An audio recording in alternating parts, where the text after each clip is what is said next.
Ya se advertíamos el lunes, este va a ser una semana clave para España porque teníamos varias citas económicas importantes. Por un lado, la presentación de los presupuestos y por otro, la publicación de ese informe de Oliver Wyman sobre las necesidades de recapitalización de la banca.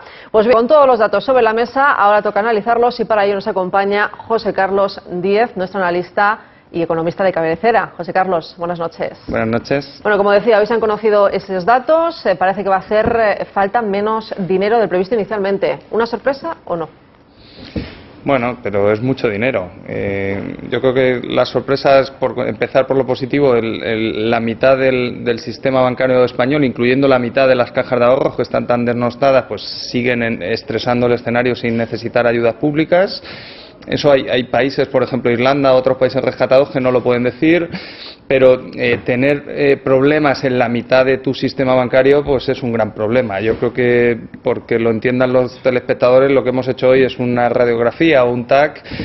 Tenemos un mejor diagnóstico, ahora solo hay que meter al enfermo en el quirófano, que salga bien la operación, que vaya bien la anestesia, que haya luego una buena rehabilitación y que no se complique. Yo creo que es un proceso que va a durar y bueno, yo creo que está bien y que se recapitalice la banca está bien, pero todavía quedan muchas más cosas por ver, ¿eh? Y un TAC fiable que tendrá efectos inmediatos, por ejemplo, en los mercados, que es algo que siempre nos preocupa.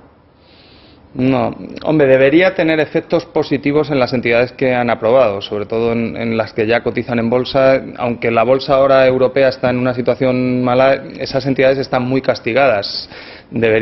Si los mercados, si hay vida inteligente al otro lado, debería haber algo de corrección. Pero en la otra mitad los inversores ya están muy descreídos. Me parece que este es el 15º análisis que hacemos, o sea que está muy bien, pero que quieren meter los dedos en la llaga, quieren ver los planes de viabilidad, cómo va a entrar el capital, quién lo va a poner, cuáles son los planes de reestructuración y ver un poco la historia que va a contar cada entidad que sea intervenida a 2 o 3 años vista, y aún así, aunque la historia y el relato sea coherente y atractivo, van a tardar tiempo en descreerse y en recuperar y en perder el miedo. O sea que yo estaría paciente y les daría un tiempo para que se vayan recuperando. Insistía en la palabra fiable porque recordamos que antes que este informe ha habido otros que realmente pues sacaron a la luz datos que luego pues no se confirmaron. No sé hasta qué punto estos test realmente la gente se pregunta si sirven de algo de verdad. Bueno, está bien. ¿No? Como dice un amigo que tiene un poco de experiencia en esto de las crisis bancarias, se llama Aristóbulo de Juan, gestionó nuestra crisis de los 70. Los stress test son un test para quitar el estrés a los supervisores y a los reguladores, ahora incluyendo a la troika. Yo creo que es un escenario bueno. Estamos en una recesión y vamos a ver. Es verdad que el escenario está estresado, pero una recesión sienta muy mal al sistema bancario porque le aumenta la morosidad, le aumentan las pérdidas.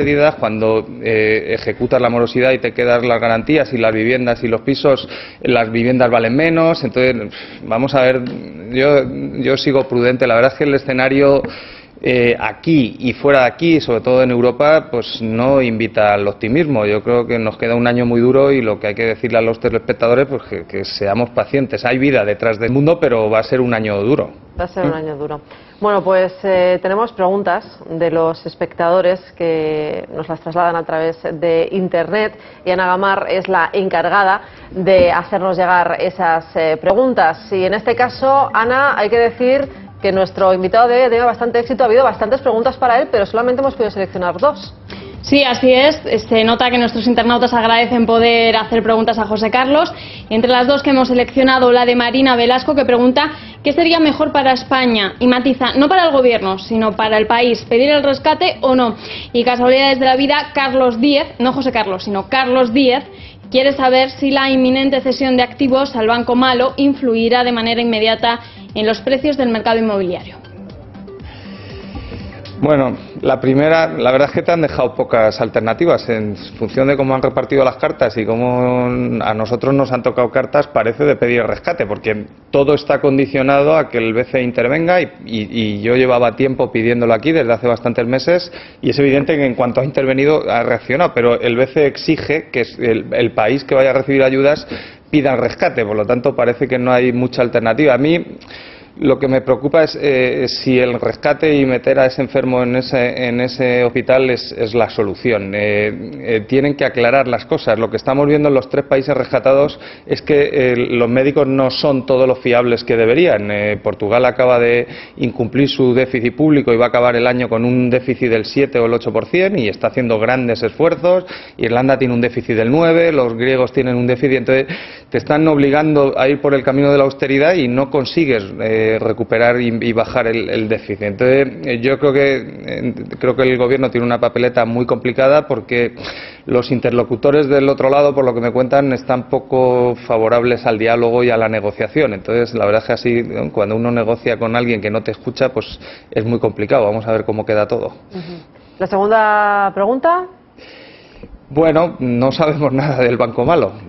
Incluso dicen que no va a ser un banco malo. Por lo que están diciendo o ha dicho hoy el gobierno de que va a pedir solo 40.000 millones al fondo de rescate, da para un banco malo muy pequeñito.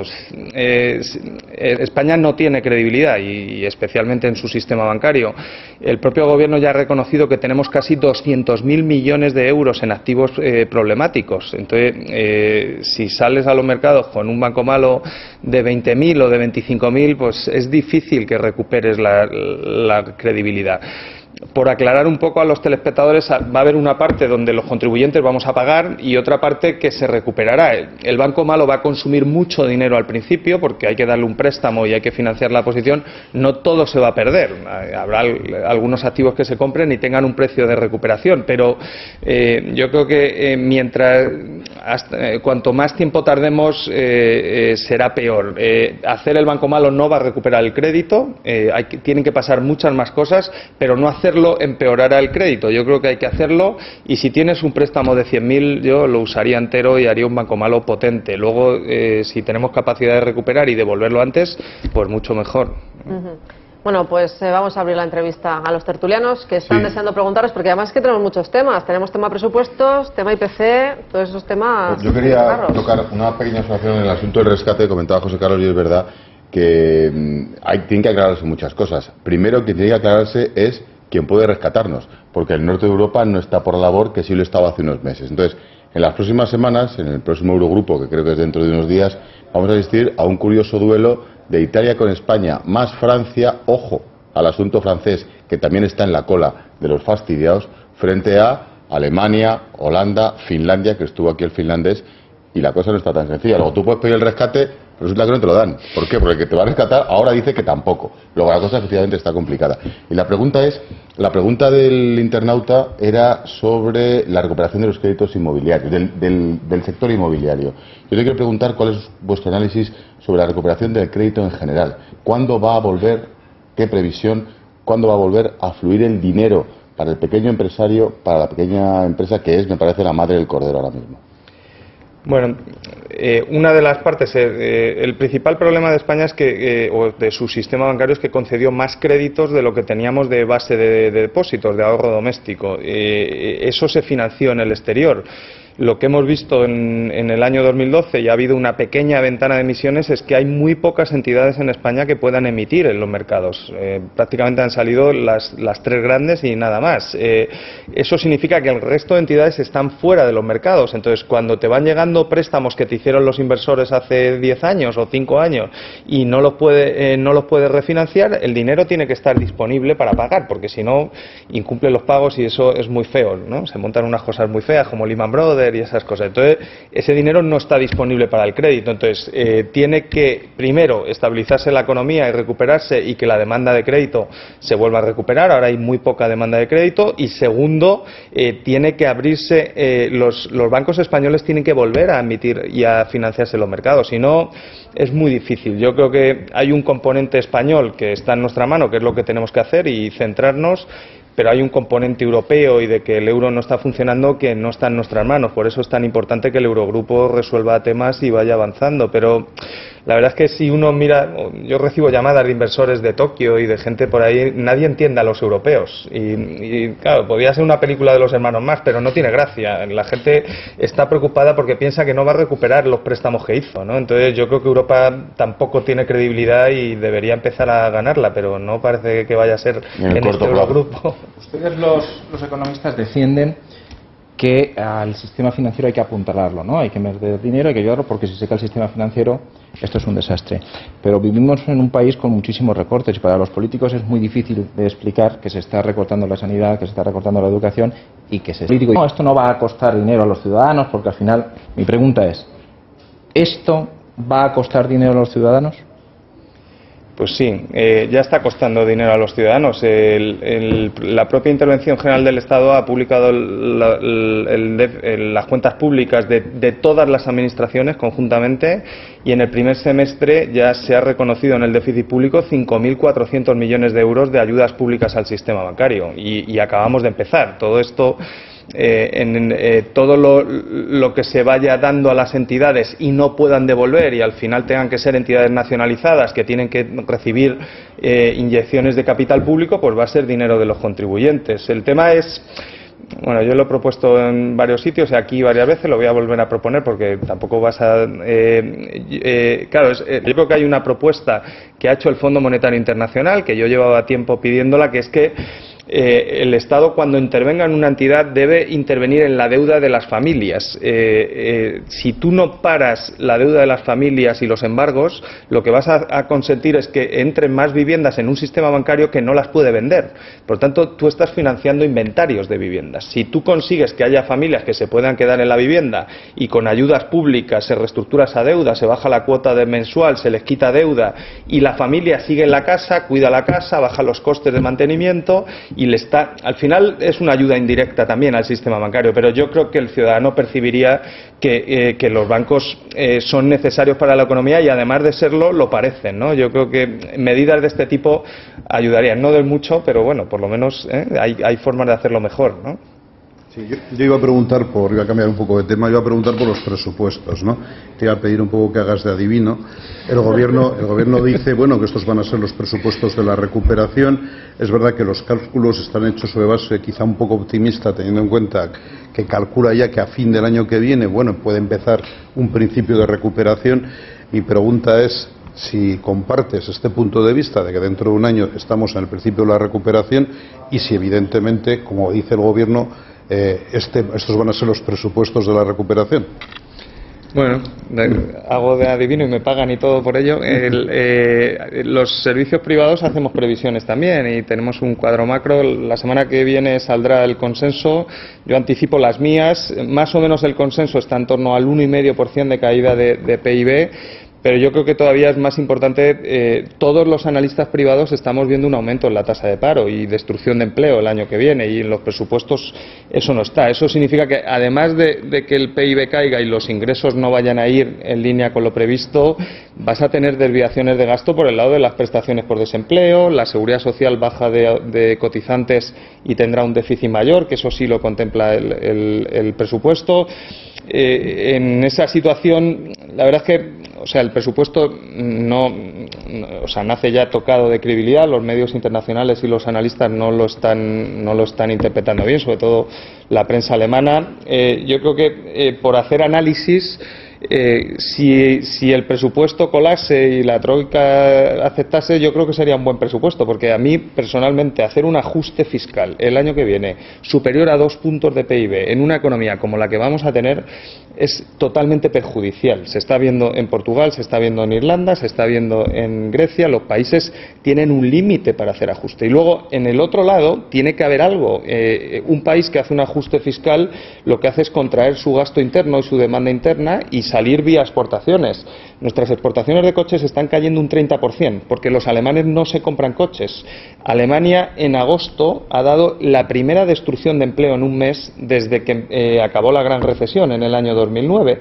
Lo que deberían hacer los políticos, en este caso los alemanes, es anticiparse a eso, porque tú fíjate ahora, desde que cambias el relato y el discurso, que lo tienen totalmente, están a por uvas, llevas los planes y los preparas y los llevas al Parlamento, pasa al Parlamento, te enfrentas con tu ala dura de la CDU y de la CSU. Estás hablando que el ciclo presupuestario en Alemania, para cambiar la política fiscal, va a llevar más de 6 meses. Bueno, ni siquiera estamos escuchando reconocer que se han equivocado y que la economía ya está en recesión, hoy.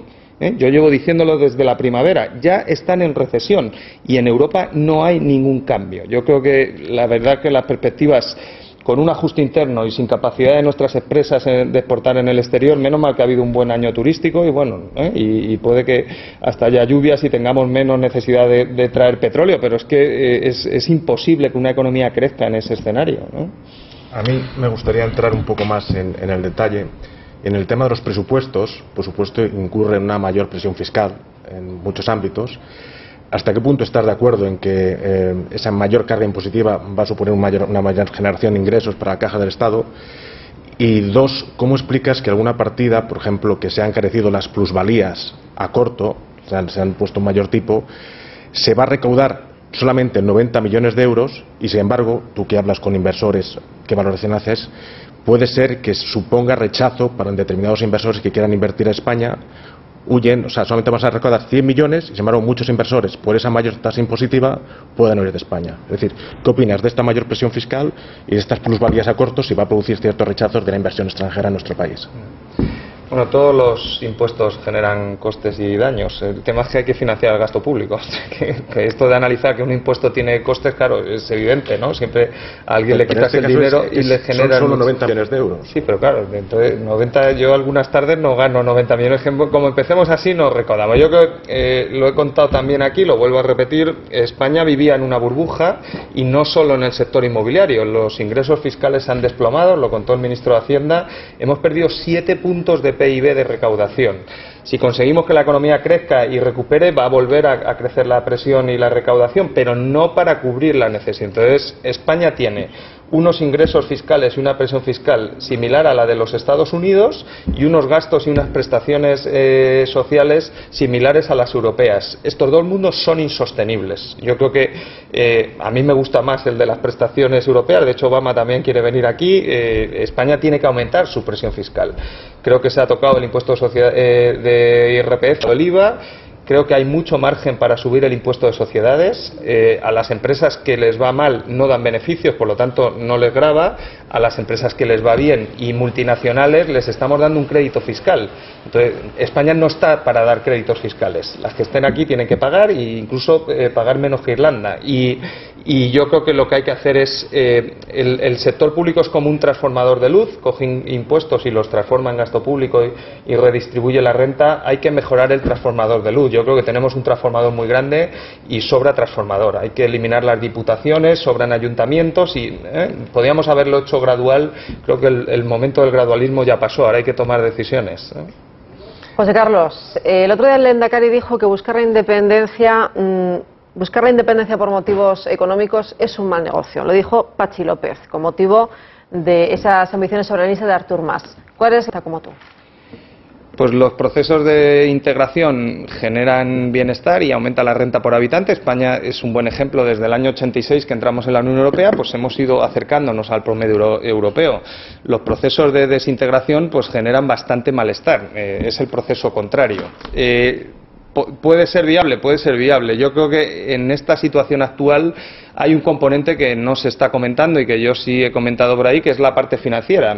Cataluña ya tiene deuda externa neta, o sea, le debe más dinero al exterior fuera de España de lo que tiene invertido en el exterior, y si se separa tendría esa deuda externa neta más la que tiene con las otras 16 comunidades autónomas. Eso es insostenible, llevaría a un incumplimiento de los pagos, sería difícil que se mantuviera en el euro. O sea, estamos hablando de escenarios que a mí nadie me resuelve. Si a mí me dan un plan de financiación y me resuelven esas dudas, pero yo no lo veo. Entonces, yo creo que hay que contarle esto a la sociedad catalana y sería muy perjudicial para las dos partes. En este tipo de procesos no gana nadie, perdemos todos, ¿no? Yo creo que, como economista, a mí esto de la independencia me parece un despropósito literal, ¿no? Y que encima se planteen en una situación de crisis donde hay una tasa de desempleo del 25% y todo por compromisos electorales, pues me parece que está fuera de lugar. Pero bueno, yo de política cada día entiendo menos, ¿no? Simplemente el punto de vista económico por parte de un economista como tú. Pues José Carlos Díez, muchísimas gracias una noche más por estar aquí con nosotros. Seguramente que no va a ser la última, ya avisamos. Un placer. Venga, muchas gracias.